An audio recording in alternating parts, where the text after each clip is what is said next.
अस्सलामुअलैकुम students, welcome to all. और सभी कैसे हो?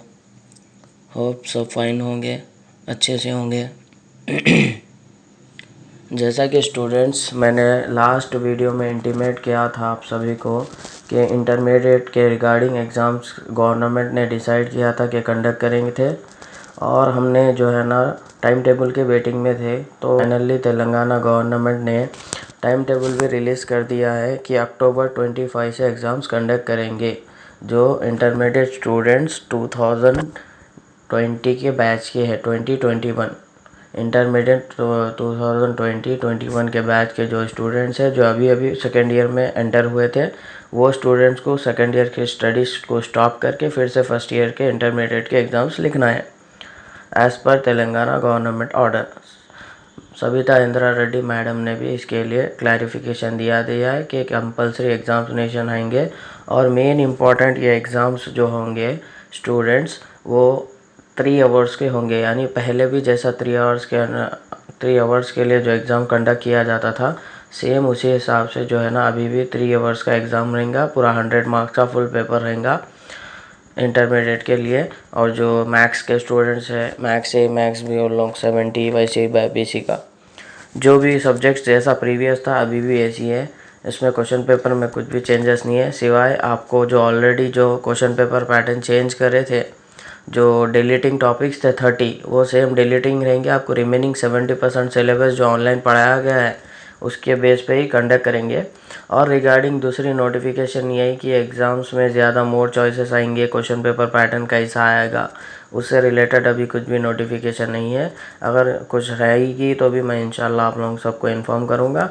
तब तक के लिए आप लोग मेरे पेज को लाइक करिए, सब्सक्राइब करिए, कमेंट करिए, शेयर करिए, और ज़्यादा से ज़्यादा intermediate as well as degree students को इंटीमेट करिए अबाउट दी पेज के बारे में। मैं लेटेस्ट अपडेट्स डालते रहूँगा उस्मानिया यूनिवर्सिटी रिलेटेड और board of intermediate Telangana students के लिए। तो स्टूडेंट्स के लिए मेरा सजेशन है कि आप अभी भी नहीं स्टार्ट करें तो स्टडीज़ को स्टार्ट कर लीजिए। इंटरमीडिएट के एग्ज़ाम फाइनली अक्टूबर 25 से कंडक्ट करने वाले हैं। अगर आपका इंटरमीडिएट फर्स्ट ईयर रुक गया तो बैकलॉग आ जाएगा, फिर सेकेंड ईयर में फिर लिखना पड़ेगा बैकलॉग।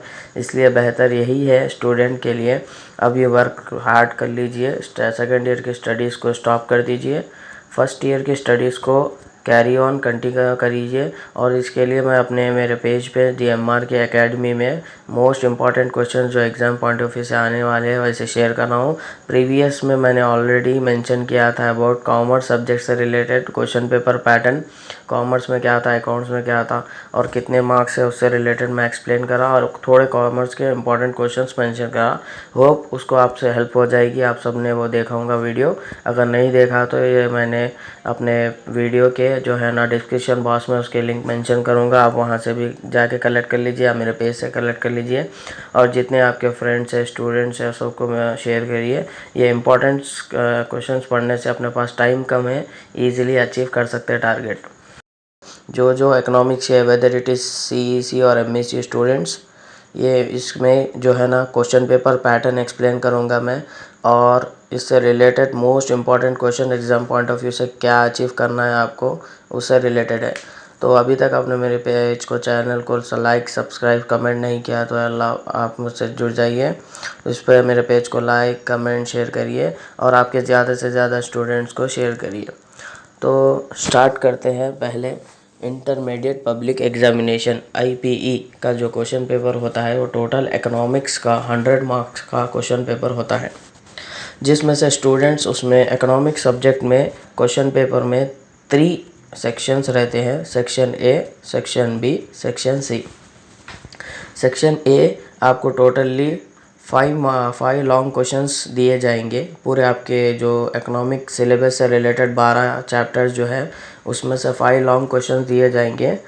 उसमें से स्टूडेंट्स आपको लिखने का है any 3, each long question 10 marks. So 10 marks into 3 questions we will get 30 marks.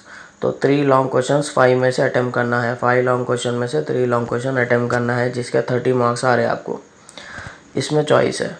उसके बाद question number 1 to 5 long question हो गए। उसके बाद आपको सेक्शन B स्टार्ट होता है। सेक्शन B शॉर्ट क्वेश्चन है। शॉर्ट क्वेश्चन जो आपको स्टार्ट हो रहे हैं क्वेश्चन नंबर 6 से लेके question number 17।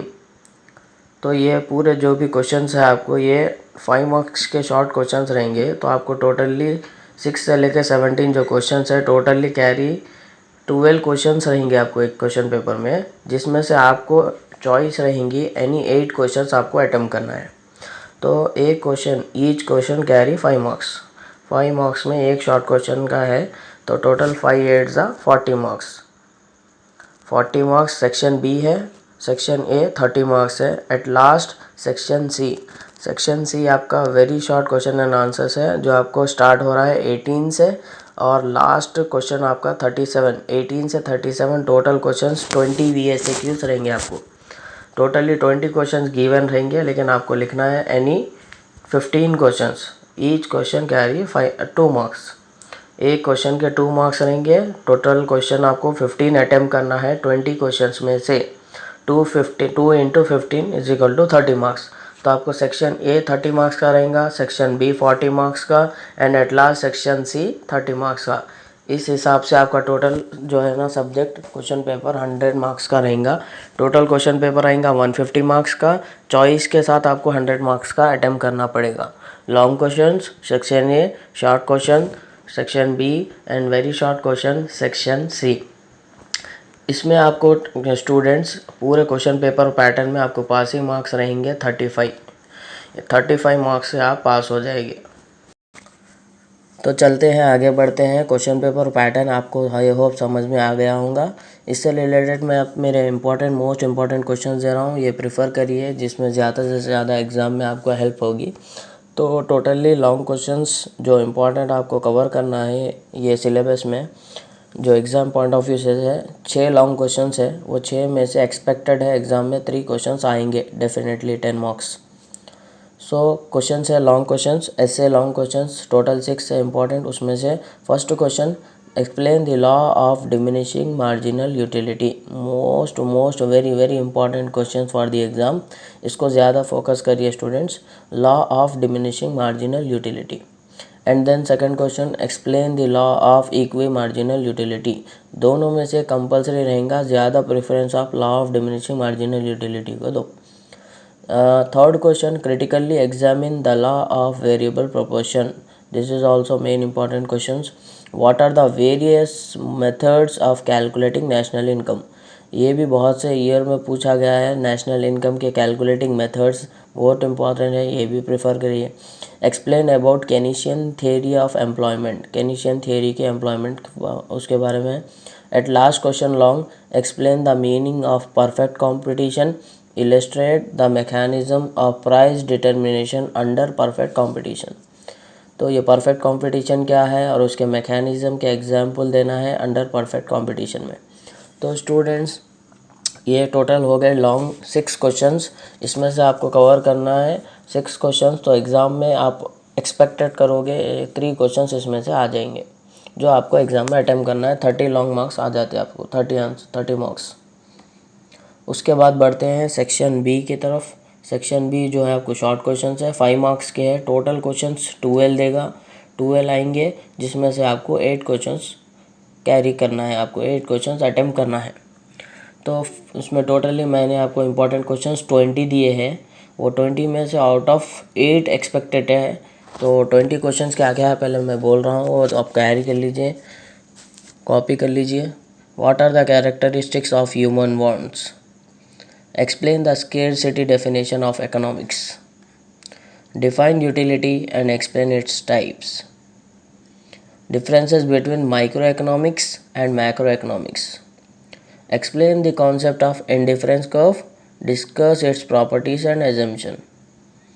Describe the exceptions to the law of demand. Illustrate the reasons for negative sloping demand curve. Negative sloping demand curve.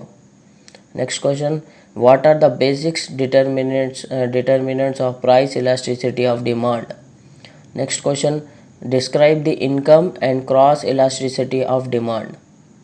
And then next, what are the determining factors of real wage? Then next, describe the sources of public revenue. And then next, describe the items of public expenditure. ये दो important है। Sources of public revenue, describe the items of public expenditure. Public revenue public expenditure में से एक most important है, exam में expected है। Explain the public debts redemption method. उसके बाद what are the factors that determine national income. उसके बाद what is meant by national income at market price and national income at factor cost.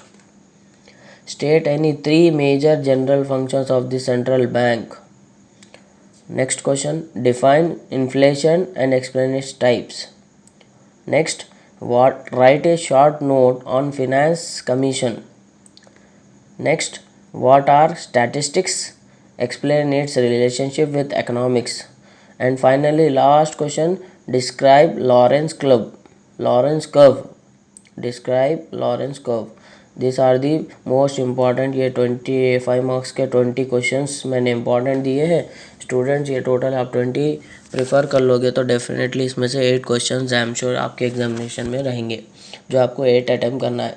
अगर कोई बहुत student weak है, ये 20 questions नहीं पढ़ सकते, टाइम कम है, ऑल सब्जेक्ट्स कवर करना है, जिसके लिए इकोनॉमिक्स में ये नहीं पढ़ सकते, तो भी स्टार्टिंग के 1 to 10 क्वेश्चंस पढ़ लीजिए। इसमें ही एग्ज़ाम में एक्सपेक्टेड है 3 to 4 क्वेश्चंस 5 मार्क्स के, तो 20 मार्क्स तो एटलीस्ट आप अटैम्प्ट कर सकते हैं पासिंग पर्पज़ के लिए। बट सजेशन तो ये है, ऑल क्वेश्चंस प्रेफर करिए। And then last section C. Section C आपको करता है कैरी 2 मार्क्स के। 2 मार्क्स के टोटली मैंने इंपॉर्टेंट 30 क्वेश्चंस दिए हैं आपको स्टूडेंट्स। आपको इसमें से पूरे के पूरे अटेम्प्ट करना है, याद करना है। वेरी शॉर्ट क्वेश्चन, बहुत इजी रहते हैं। मिनिमम 3 लाइन्स में आंसर लिखना है, 2 मार्क्स मिलते हैं आपको, और मैक्सिमम 6 to 7 लाइन्स भी लिख सकते हैं।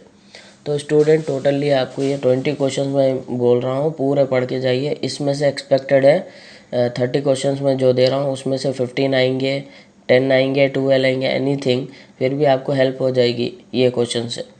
बहुत कम है क्वेश्चंस, उस पर ज़्यादा फोकस करिए। तो वेरी शॉर्ट क्वेश्चंस आपके टोटली 30 क्वेश्चंस है, तो मैं नाम बोल रहा हूँ, आप कॉपी कर लीजिए। Consumer goods, intermediatory goods, wealth, price, cardinal utility, ordinal utility, budget line, demand function, Giffen paradox, prestigious good, production function, law of supply, average cost, monopoly, selling cost, price determination, price discrimination, contract rent, real wage, net interest, per capita income, disposable income, full employment, effective demand, wage cut policy, laissez-faire economy, net banking, clearance house, overdraft, pie diagram, and at last median और mode। इसके sums या theory भी आ सकते हैं। तो students ये रहे आपके important, very important questions for economic first year के लिए है। तो स्टूडेंट्स आप ज़्यादा से ज़्यादा ये क्वेश्चन पेपर को प्रीफर करिए, इंपॉर्टेंट क्वेश्चन है, एग्जाम पॉइंट ऑफ व्यू से एक्सपेक्टेड है। फॉर मोर डिटेल्स के लिए आप मेरे को कांटेक्ट भी कर सकते हैं मेल आईडी के थ्रू, और या कमेंट के थ्रू आप कांटेक्ट करिए, इंशाल्लाह मैं रिप्लाई दूंगा। और आपको कुछ भी इंटरमीडिएट के एग्जामिनेशन से रिलेटेड डाउट्स है, एनीथिंग आप मुझसे शेयर करिए, मैं उसका क्लैरिफिकेशन दूंगा आपको। और आपके ज़्यादा से ज़्यादा स्टूडेंट्स को, सबको इसको जो है ना लाइक करिए, सब्सक्राइब करिए, शेयर करिए, सबको इन्फॉर्म करिए मेरे यूट्यूब के चैनल के थ्रू। मेरा मेन मकसद ही है आप सबको इंटीमेट करना है, इन्फॉर्मेशन देना है, पूरे एजुकेशन की इन्फॉर्मेशन प्रोवाइड्स करना है। तो इंशाल्लाह दुआओं में याद, जज़ाकल्लाह खैर, अल्लाह हाफिज़। आज के लिए इतना।